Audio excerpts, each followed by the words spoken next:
बच्चों की रहस्यमय दुनिया। एक दिन राहुल और मिस्त्री जंगल में घूम रहे थे और अचानक एक आवाज आई जिसने उन्हें हैरान कर दिया।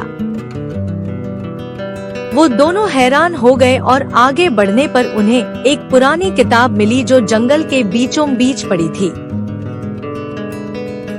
उसे खोलने पर उन्हें एक रहस्यमय दुनिया में खींच लिया गया जो उनकी कल्पना से भी परे थी। वहाँ उन्हें पता चला कि यह दुनिया सिर्फ उन बच्चों के लिए है जो किताबें पढ़ते हैं और ज्ञान की खोज में रहते हैं।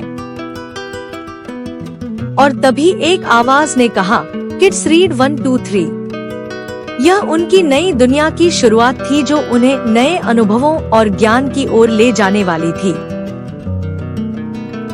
और इस तरह राहुल और मिस्त्री ने अपनी नई दुनिया की यात्रा शुरू की जो उन्हें ज्ञान, साहस और नए अनुभवों से भर देगी।